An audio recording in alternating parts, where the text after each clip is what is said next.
Hello, everyone. Thank you so much for opening. My name is Ryan Simanyuma. I'm a fourth year medical student, studying radiography and at Federal University of Technology, where in Imo State, Nigeria, to be precise, if you're outside Nigeria. So, if you're a returning subscriber, thank you so much. If you're a new subscriber or a new person, you see my face, I'll really explain myself. And apart from my medical studies, I'm also a proficient, top rated medical writer. And today I have an amazing guest speaker. Hey, Mrs. Cassandra, could you introduce yourself to the audience? Yes. Hello, everyone. Thank you for tuning in, and also thank you to Ransom for the opportunity. My name is Cassandra Ayodele. I am a clinical anatomist, nutrition coach, and a health writer. Um, I've been doing health coaching, particularly in nutrition, for more than 3 years now, and it's been an amazing experience trying to uh, teach people about healthy living through nutrition strategies. I'm based in Sweden for now, and um, I love healthy meals. So if you if you're a follower on Instagram or you know my YouTube channel, then you know that I'm very particular about healthy cooking and making sure that people understand that it's not really difficult for you to eat healthy, without compromising taste and quality as well. So I guess that's like a little bit about me. Yeah, Thank you. you're That welcome. was a really short intro. So we have a lot of questions, a couple of questions here to answer for the public. You ready? Yes. So even looking down words, I'm reading the questions to Mrs. Cassandra to, share narratives in those questions, right? So the first question goes this way. Wait, before I ask you the first question, did you study anatomy as a course in the university? Yes, I did. Well, what made you to study anatomy? Because, anatomy is just like synonymous to like medicine, Mm-hmm. physiology, Yes. radiography. So what made you to go for that anatomy? Was it your initial choice, in quote? It wasn't my initial choice. Medicine was actually my initial choice, and I really, really wanted to study medicine and surgery. But uh, the situation in Nigeria. It can be tough to really study what you want to study. But I didn't allow that to deter me or to hold me back from following my dreams. I've always been a person of great values when it comes to healthy living, and I love to teach. So I thought to myself, if medicine is not coming forth, then I can as well study something very close to medicine. As we all know, anatomy is the study of the human body. You can't even study medicine without studying anatomy, basically. So yes, so that's how I ended up in anatomy. And I want to say, unlike a lot of people say, um, it's a very difficult course, it's not easy and all that. I totally enjoyed anatomy, and I think like people say, no knowledge is a waste. I think it really gave me a very solid background to what I'm doing now, because without understanding how the human body works, you can't really understand how health, you know, works, or even how nutrition plays a vital role in the human body. In general, anatomy is not that difficult, right? You know, it's difficult if you don't have a direction, if you don't have a proper, lecturer or professor that is directing you and proper guidance in your studies, We, the radiography medical students in photo, if we're not grounded on anatomy, I don't think we should be studying what we're studying. Mm-hmm. Anatomy is really very important in the health system. So Yes. it's a great course, absolutely. So the first question goes this way: how do you balance the science of clinical anatomy with the act of creating a holistic approach to nutrition? So tell us. First of all, I think the most important thing is to understand what nutrition is and understand the basics. And to be honest, the basics of nutrition is simple. It's just understanding the six classes of food. And then when you the way to balance it with anatomy in creating, a holistic approach is basically understanding both sides. So if you do not understand anatomy, and sometimes anatomy goes hand in hand with physiology as well, because physiology is like, okay, how does it work? Anatomy is like the study of all the parts of the human body. Physiology is how it works. So if you want to combine that with creating a holistic approach to nutrition, you definitely need to understand the foundation of both. So the way to balance it is basically understanding the various aspects of nutrition and then making sure that there is a connection when, as a nutrition coach, when I explain to people or when I explain how things work. Another important thing is applying nutrition science, because anatomy is different, nutrition science is totally different. I think nutrition science is even a course on its own. So you need to understand nutrition science on its own and applying it into the holistic approach. And if someone is kind of confused of what a holistic approach is, it simply means not just following the trend of the normal nutrition facts that we know, which is okay, eat a balanced diet, make sure that you portion your meals accordingly. To a layman who doesn't even understand what that is, you definitely you need to explain more. You need to go in depth into exactly what you're saying.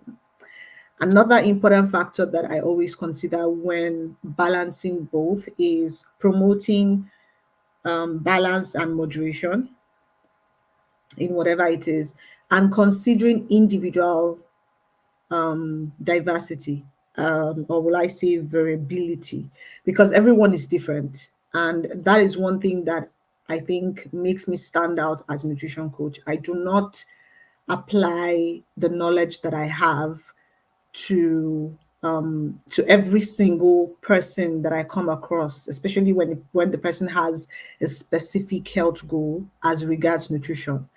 I am different, you're different, your needs are different from mine. So I need to understand what your food preferences are. I need to understand how far you've actually come when it comes to healthy living and healthy eating. So basically, balancing both is crucial, and one needs to understand that nutrition science is different, anatomy is different. I want to get something straight, Mhm. Mrs. Cassandra. Like you said about clinical anatomy is a different course on its own, and nutrition science is a different course on its own. In my later understanding, things you're talking about nutrition is related to how the food works in the body, right? Talks Yes, about the food exactly. and everything.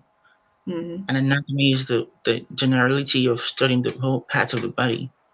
No one is exclusive. All the body parts are inclusive in terms of anatomy.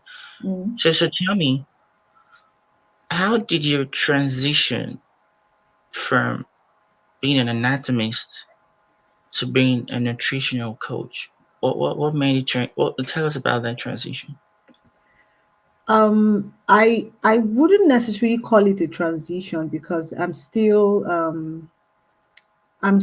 using the knowledge that I have from anatomy into nutrition coaching.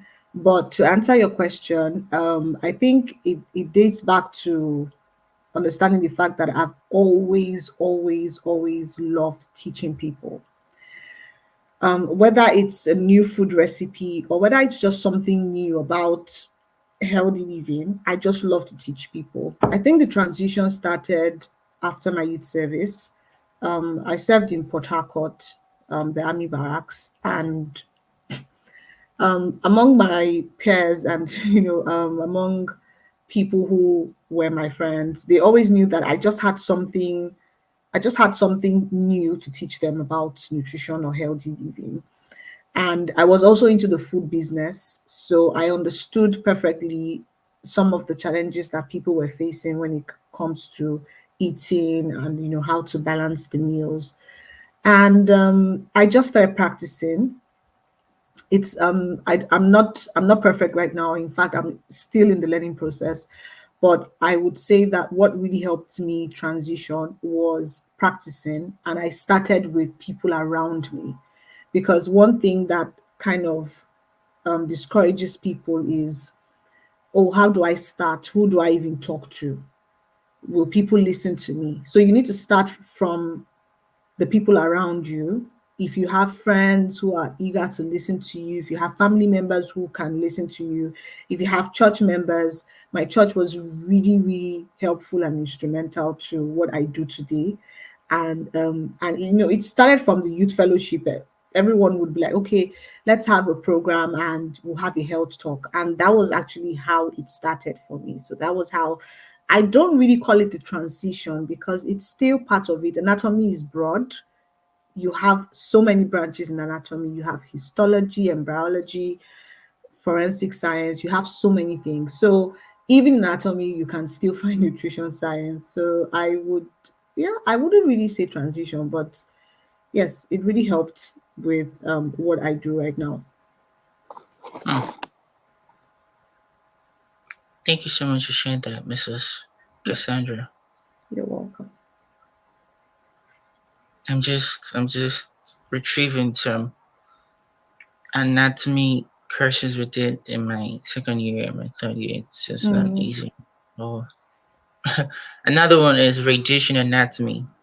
It's yes. quite different from anatomy itself because it's related to radiography, radiation Mhm, anatomy. It's wow. It's when we talked about the radiological aspect of the parts of the body, like the female pelvics, mhm, the liver, the body, but how the radiological examinations are being done on each various parts of the body.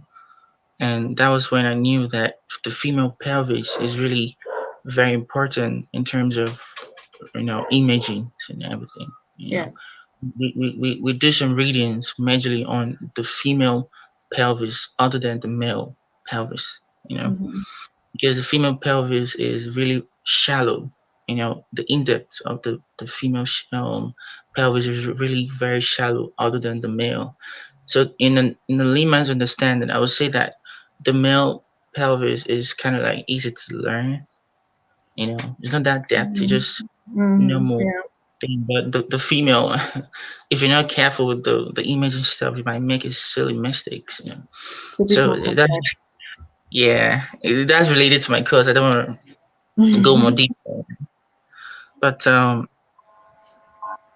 the second question goes this way, Mrs. Cassandra, are you ready? Yes, I am. Can you share some food ideas, for communicating complex nutritional concepts to your wider audience? I understand this. I know that you have a specific target audience, right? Because your content is not meant for everybody, but Yeah. somehow it's meant for everybody. So I Mhm, want you to understand that the people you talk with is people that is off from your backgrounds, right? It mustn't be mhm, people that with health related something or something related to medical whatever. yeah. So someone in a tech company can say, I want to know something about healthy foods and something like that. So how do you share some food ideas for communicating? Because I know there are complex nutritional concepts that Mhm, people should know, other than the background, so something to tell us. Um, like I said earlier, I always make sure that I study people based on their preferences, understand what they like, and everyone has an individual dietary need. One important thing I do to explain complex nutrition concepts to people is to use analogies, like everyday situations that happen to us. And it makes it easier because the person is not confused. It's for the first time that you want to explain something in nutrition to a layman. For example, you mentioned like someone who is in tech and the person just wants to know, okay, what can I do to eat healthy or whatever. It's actually unprofessional and wrong to use the medical jargons. You have to use analogies, things that people would understand easily. For example, if I want to explain the body's metabolism, how our bodies actually work, how our bodies burn calories, or how our bodies use sugar, I can use an example of like a car that uses fuel to explain body's metabolism. And the person quickly understands that, oh, okay, this is actually how it works. Instead of me using the normal medical jargons to explain, that particular concept. Another thing I do is using visual aids and storytelling. And I use this majorly in my newsletters. Um, because sometimes when we want to explain complex nutrition concepts like eating, how our foods affect us, how stress can also be a factor, and all that, it's important to use everyday situations, things that have actually happened to you or probably happened to someone else, personal experiences. It's very, very important. I also try to use plain language, like I said. Don't use any jargon. Don't use anything that will confuse somebody. For example, if I want to explain the connection of how the blood vessels in our body work, it would be wrong of me to start mentioning the brachial plexus or start mentioning some very difficult medical terms to someone else. So I basically use plain language to explain complex nutrition concepts to people. And this makes it easier because when I explain what nutrition is, when I explain the nutrition strategies that I bring in, for example, meal planning, meal prepping into the picture, the person gets a broader view of exactly what I'm talking about. So the person is not confused, basically. Also using multiple platforms to explain, because someone on LinkedIn is definitely different from someone on Instagram, is different from someone on YouTube. For my YouTube, I focus more on healthy recipes. On my Instagram, I focus more on educational videos showing some recipes as well, and also meal prepping and meal planning ideas. So whatever works for this particular platform might not necessarily work for another platform. So I need to understand how these platforms actually work and how my target audience receive the message or the information that I'm passing on to them.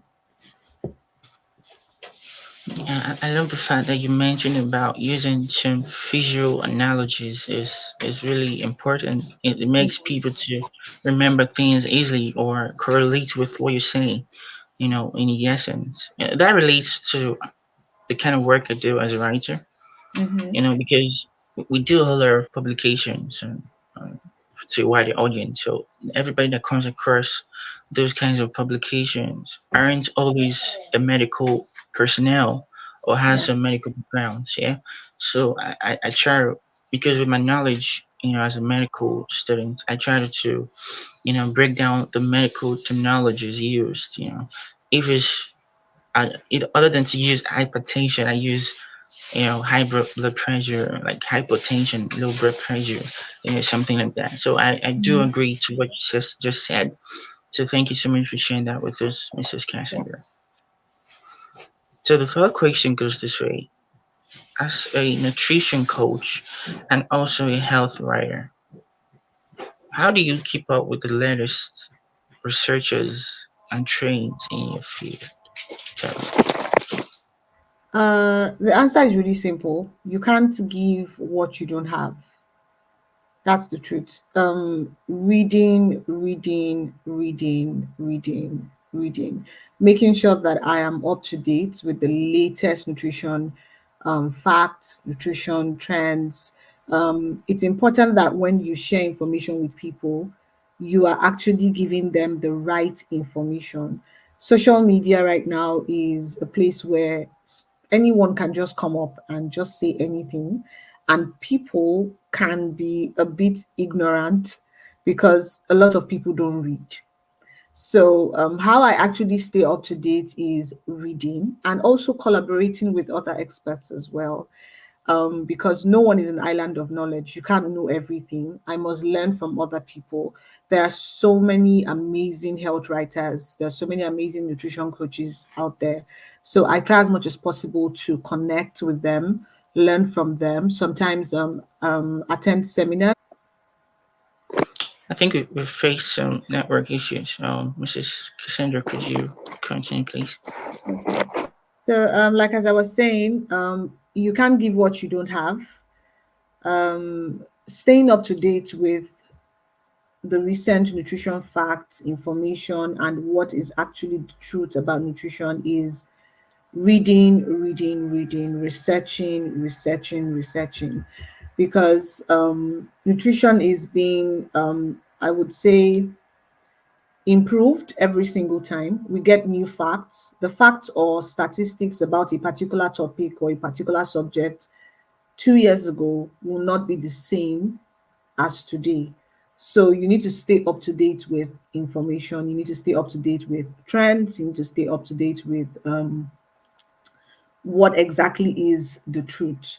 The social media platforms that we have today, we have a lot of people who just come on and then just start talking or giving out information, and a lot of people, because a lot of people don't actually read, they don't try to learn that, okay, is this true or is this not true. A lot of people do not have knowledge about this. They just take in that information. So it's really important for me to make sure that I am up to date, because I am a health writer and a nutrition coach. I must stay up to date with current facts and collaborating with experts as well. No one is an island of knowledge. I must also learn and collaborate with other people and also learn from them. We reason together, we talk about things together, and make sure that, the facts that you're putting out there is real facts, not just something that you just think out of your head. It's actually fine to reason on your own and think like, okay, I think this is the reason why this happens, but you must always back it up with science, not just what you say from your mind. I think what you just said in essence is you should have like a backup system, Yeah, like a exactly. reference in everything you Hmm. do. This is like a lesson to me, inclusive, and to the audience out there. So make sure you're writing an article or any kind of publication. Hmm. Reference is really important. It builds trust from people as well. You Exactly. know, yeah. So thank you so much for sharing that with us. So how do you balance these roles you handle? You're writer, you're a nutritional coach, you're also an anatomist. How do you balance those equations? It's not easy, but I think I don't want to sound gender biased, but I think it's a natural thing for women to know how to balance things a lot, so many things at the same time. So one thing that really helps me as a person, I'm speaking from my own personal experience, and I don't want to sound like, oh, it's always perfect. There's actually a month that can look really, really crazy and so jam packed with a lot of things to do. What I do is I plan ahead of time. So, for example, we are in April now, almost at the end of April, and I can tell you that everything that I put out for the first quarter of the year, I've actually planned it from the last quarter of last year.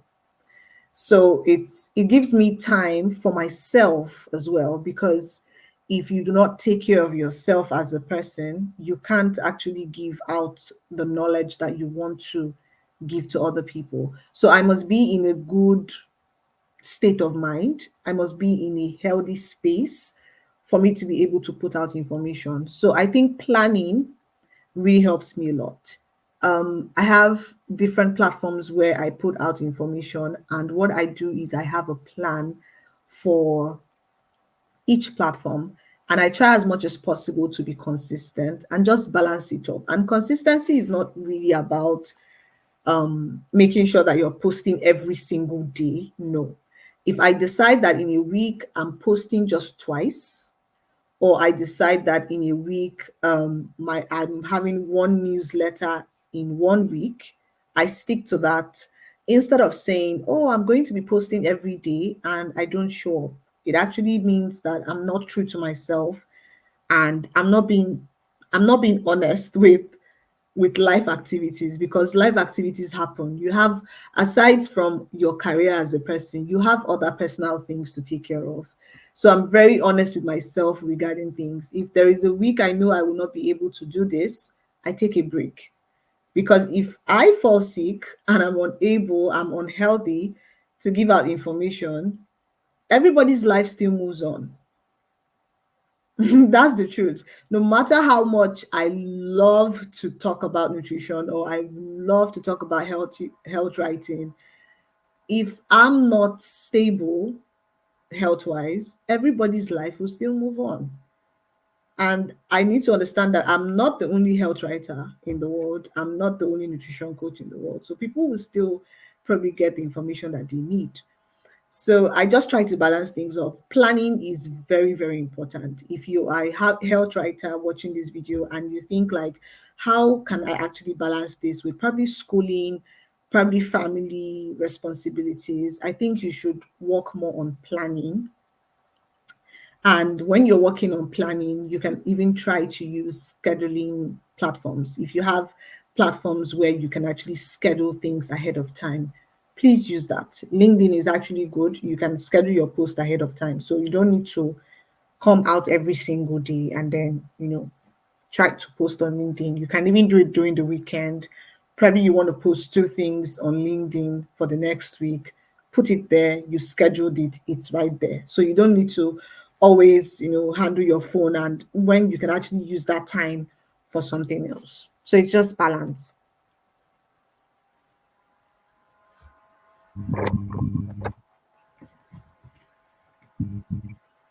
Wow, I do agree to what you just said. Planning is the way forward. Absolutely. Hmm. That was a nice nugget right there, because balancing school and also medical writing in general is really tough work to do. But planning is like a summarization of everything you're doing or something. So thank you so much for sharing that with us, Mrs. You're Cassandra. welcome. Now, before I ask you the first question, I've spoken with a lot of people, and especially a lady. She was a nurse before she retired. She started up her medical writing career, and she stays up by Cuba in Canada, and she said that majorly her connections, that she has made connections with other writers and other people that are related to her work only virtually, and she the place she stays in Canada, you hardly see someone that you said, I'm a writer, or I do this, I do that related to her Mhm. kinds of work. So I want to know something. The kinds of work you do, you know, is it prominence in the country you're in right now? Um, it actually depends, because I wouldn't say it's so common, but what I would say is there is something called health communicator. In Swedish, it's called hälsokommunikator. And it actually basically means what we do as health coaches. That is actually more. I would say, a bit more common. But when it comes to meeting other people who are also in the health field, the good thing about being a health coach or nutrition coach or health writer is you are actually vast in knowledge when it comes to healthy living, and it revolves around different areas. So you can actually speak to a nurse, you can speak to a doctor, you guys can have a very good conversation. You can go for seminars. I think last year during I think sometime in I think August, September, I attended a medical seminar that was talking about mental health and suicide prevention. I'm a health coach, I'm a nutrition coach, health writer. It doesn't mean that I cannot attend such events. And I met a lot of people. And the good thing about networking is it's not compulsory for you to just speak to only people in your field. You know, you can meet someone who has been a midwife for so many years and she gives you nudges, she gives you great advice. Do you understand? So it's nutrition coaching here in Sweden is more of more from the dietitian side. But like I said earlier, there are people here who are called health communicators. It's basically the same thing as a health coach or nutrition coach. So it just depends on what area you want to specialize in. Mm, okay, thank you so much for sharing that, Mrs. Cassandra. So the fourth question goes this way. So can you discuss the importance of a personalized nutrition planning to achieve health benefits? Tell us.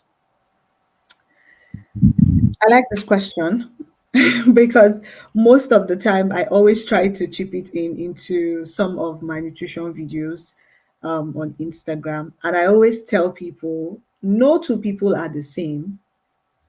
Everybody needs to understand that. We also need to consider in factors like genetics, factors like where you live, your residence, factors like the kind of body that you have, and even your gender. For example, a man and a woman with the same weight and both actually want to lose weight, it would surprise you that the man will lose weight faster than the woman because generally a man has a faster metabolism than a woman. A woman's body is a bit more complex, the hormones, everything is going on. So it can really slow down the process. The importance of a personalized nutrition plan for people is is more from the aspect of enjoying it, enjoying the experience yourself. If someone comes to me and say, okay, I want to manage my weight, I don't want to go past 70 kg, and I need a nutrition plan that can actually help me. One of the first questions I always ask is, what foods do you enjoy? It would be total chaos if I should say, okay, fine, I'm going to create a meal plan for you. I'm going to create a nutrition plan for you. And I add in foods that that person does not enjoy. It doesn't make any sense. The person is going to be frustrated. The person is going to be discouraged at a point. Imagine someone who has never eaten broccoli before, and I'm adding broccoli into your meal plan. I personally do not like broccoli. It's a very great vegetable, but what can I do? I can actually get a vegetable that has almost the same nutrients or even better nutrients as broccoli. We have a lot of nice and nutritious vegetables in Nigeria that we eat, but we just feel like we must eat the Oyibo vegetables. So it's important for you to understand your personal dietary needs as a person. How does your body react to certain foods? People respond to certain foods differently. The body's metabolism is different. The situation around you is different. The availability of food ingredients to you, to me, is different. If it's easy for me to get chia seeds, which is high in fiber, it might not be easy for you to get chia seeds as well. So what I need to do is find out what exactly is comfortable with you at that time, and then create a nutrition plan that is based on you. So when I see someone say, "Oh, I need you to buy my nutrition plan for so amount of money, you want to lose weight, just come and buy it." It doesn't work, because even if it works for one or two people, let's assume that 50 people got your nutrition plan, it's just going to work for probably one or two people. And then other people will be like, "Oh no, what you sold to me didn't work." So that's why it's important for you to have a person to person talk with whoever it is that you want to help with a nutrition plan. We are different. What I like might not be what you like. My method of cooking might not suit your taste. Your taste buds are totally different from mine. I can actually grill carrots with some black pepper and paprika, and I like it. And you do the same and you don't like it. Maybe you prefer to probably grate your own carrot and eat with cabbage. And that's totally fine. And we can actually get the same goal that we're trying to achieve. So that's the reason why a personalized nutrition plan is very, very important. There's nothing wrong in giving a general nutrition advice to people. But when someone has a health goal, it's important to have a personalized nutrition plan. This is amazing. I believe that the audience will definitely adore you for that. Thank you so much for sharing that. You're welcome. Hmm. I think you have like 1,000 questions for you, but because of time, I'll have to withhold my questions. You know, we the medical students, we're really very inquisitive in some extent. You know, but I'll just hold my question because of time. All right. So, Okay. um, the fifth question goes this way. Mm, mm, mm, mm, mm. This is really tricky, the question. And I know you have some answers for it. So, in your experience, right, what misconceptions about food have you heard or have you encountered before? Tell us. So many.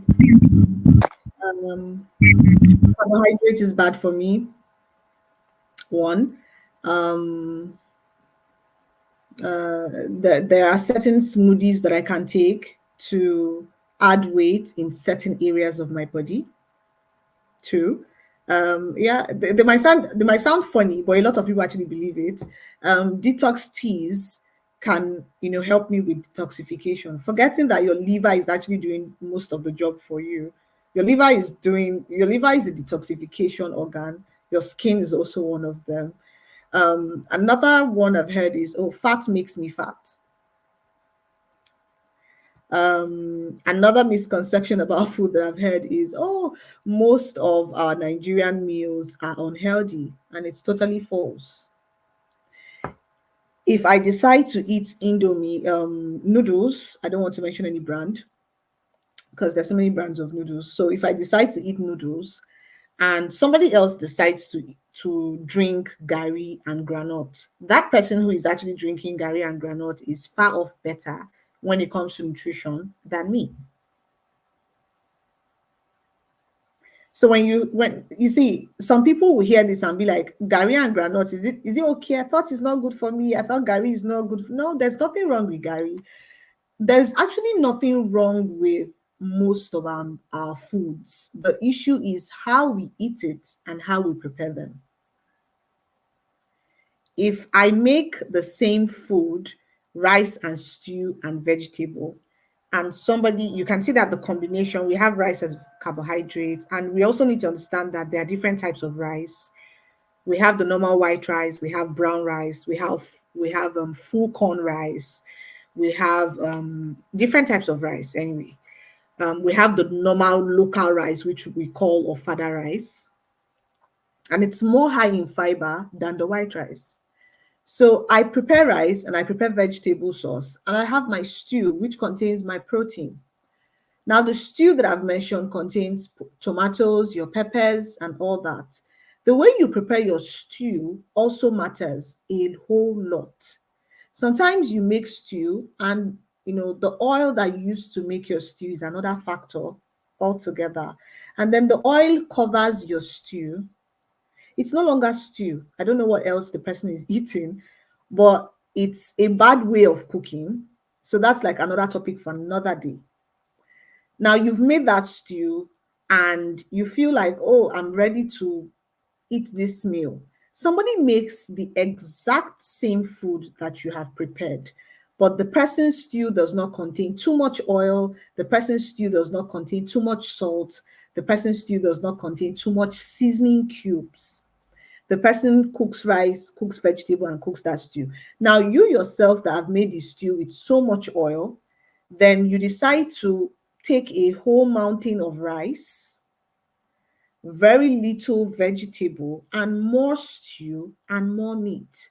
The other person who has prepared very nice stew with less oil takes a little portion of rice, which you also have to consider that what a man eats and what a woman eats cannot be the same, because the man probably needs more because of his body structure, because of his metabolism. Now, the person takes a portion of rice, the person takes more vegetable, takes stew and protein. Now, that person who has taken a moderate amount of rice and more vegetable is far off better nutritionally than that person who has taken a whole mountain of rice just because the food is delicious to you. So the first person did not observe portion control. And people think portion control is starvation or deprivation. It's not. That is not portion control. When I say portion control, people think like, oh, the food is too small. It can't be enough for me. It can be enough for you. The problem is you do not understand portion control. When you serve your meals, carbohydrates, your protein, and your vegetables, start eating your vegetables first, because your vegetables contain fiber, a whole lot of fiber. So when we eat fiber, we actually feel full quickly. So you eat your vegetables first, then you eat your carbohydrates. You'll notice that you might not even be able to finish the whole meal when you try this method. So there are actually different ways. There's so many vegetables out there that you can actually incorporate into your meals. So these are some of the misconceptions I've actually heard. If you eat in a certain way, you have a style of eating, it actually impacts your health a whole lot. 90% of some of the lifestyle issues that we have today, or some of the health issues we have today, goes back to our lifestyle and goes back to nutrition. So I think those are like the top three misconceptions about food I've heard. Carbohydrates are bad for you. There are a lot of Nigerian foods that are not good, which is wrong. There are certain smoothie recipes that can make you gain weight in certain areas of your body. It's totally false. Detox teas can help you detox and make you lose weight. It's a big lie.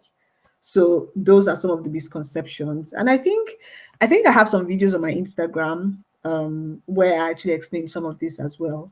So yeah, so people can actually go and watch some of those videos to get more insights. I hate the fact that people say that Nigerians' food are really unhealthy. I've spoken with a UK doctor, but he came over to Nigeria to do his electives in Mm, Nigeria because, you know, about this of coming to Nigeria for the first time. And we've already done the session. So it's already done the session, and it's gonna be out very soon. And he said something striking that apart from the amazing people he saw, in the village, you know how Lagos is. Lagos is really very busy place. mm, How amazing the place is. The first thing he enjoyed most is the food. yes. A British medical doctor. I think he's an anesthesiologist. Was it an anesthesiologist? Mm. Did I pronounce that correctly? Yeah, cholesterol. Is why he's already so he preferred to do his elective in Africa and he chose Nigeria. So that's a very bad misconception about Nigerian foods Mm. being unhealthy. I think it's because of the generality they have about Africa in general, especially Nigeria, that made them to say so. Because most of them eat Nigerian foods, you know. So you really said something that really struck my curiosity. But I believe that the audience, really learned something from what you just said. Thank you so much for sharing that with us, Mrs. Cassandra. So, Wow. Hmm. I think you have a lot of things to share to people. I'm doing my best. Hmm. So we have the last question for you. Are you ready? Yes. How do you address these misconceptions in your writing and your coaching? Because you talked about those misconceptions you've had or Mm. you've heard encountered. You know, how do you incorporate it in your coaching and your writing? For my coaching, what I do is I ask questions first. Before someone has a particular ideology about something, there's a reason why that person actually has that mentality or have that ideology. So I tend to, throw a question. Okay, why do you say carbohydrates are bad for you? It's important to also know the reason why the person thinks that way, because sometimes it's possible that the person probably has heard something from someone else, or the person has had a personal experience. You can never tell. So I try to throw questions. Okay, I want to understand the reason or the mentality behind that ideology that you have. That's for coaching. And once I get the response, I then try to use everyday situations or everyday scenario to explain the truth to this person, because you can't shy away from the truth. For example, you tell me that there are certain smoothie recipes that will make you add weight in certain areas of your body. It's clear, it's very, very clear, it's very obvious that you as a person cannot decide where you want to add weight more. I can't say to myself, oh, right now I want my arms to start adding weight, and then this particular food I'm eating is going to make my arms start adding weight. The body does not work that way. It's not magic. So I try to teach based on nutrition facts and science backed facts as well. For my newsletter, in my writing, what I do is I try to add references from notable sources as well. There are so many great platforms where people have great health information. So when people read, it's not just about what you are saying, you're also referencing that particular misconception to an article that has actually been worked on before. So the person reads and be like, oh, okay. So it's actually not only her saying this thing. She's not the only one saying it. Oh, okay. This particular platform, they've also said this before. The person checks other articles and the person is sure, like, okay, I see right now. Because we need to understand that human beings can be very, very stubborn. Sometimes you say something and somebody is still arguing with you, like, no, it's not true. I don't think it's true. I don't think, yeah. Something like that happened, I think, in one of the videos that I made about detox. And someone came to my DM telling me, no, I know my sister who was very, very big. She got this detox tea from this brand. It's a very popular brand. And she really lost weight. And I'm like, okay, I don't have the time to start going back and forth with you unless you want a consultation, which you have to pay for. But what I will tell you is really go back and ask your sister some of the things that happened during that period and what she did that made her lose weight, not just the detox tea. And she kept quiet and was like, oh, okay. It's so obvious that she didn't think about other factors that would have attributed, to the fact that her sister was losing weight. So it's not just about the detox teas. When how to address this misconception is actually being very wise and also being empathic as well, not just being so harsh to people. Ignorance can be a factor. Maybe someone does not know, and it's okay. So it's actually good to just educate.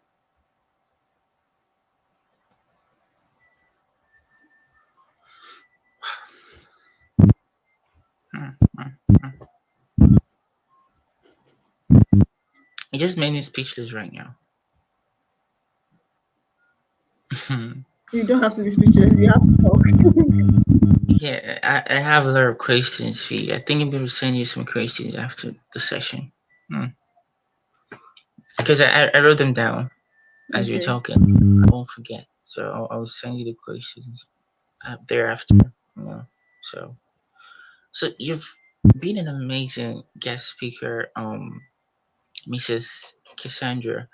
So we want to use this opportunity to thank you so much. Thank you for sharing your narrative and these questions for the audience to get more enlightened. So before we wrap up the session, what are your last words for the audience?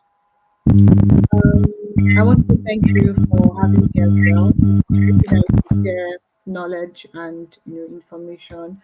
It also makes you as a person learn in the process. So my last words would be: do not take healthy living or healthy eating as a punishment or something that you want to do just because you want to solve a problem temporarily. Take it as a lifestyle. And the only way that you can actually take it as a lifestyle is if you understand that you need to love your body. That's what you actually have here. At least for the time when you are alive, you have to love your body. And the only way that you can do that is actually what you give to your body. So, and don't take it as a big deal. You can actually start small. Look out for things that interest you about healthy eating and healthy living, and try to incorporate it into your lifestyle gradually. You are just on a journey. It's not a race. Don't take it as a race, like, oh, this person eats vegetables every single day. I must start doing it every single day. Especially if you are someone who has never been used to that kind of life, it's going to be a bit hard for you to keep up and be consistent. So just take it easy, take it a step at a time, and gradually you will enjoy it. It will just become a lifestyle. Thank you so much, Yeah. Mrs. Cassandra. Competition Thank in you. general.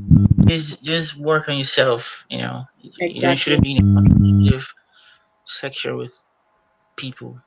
So we've come to the end of the session. If you love this content, do well to subscribe, like, and share.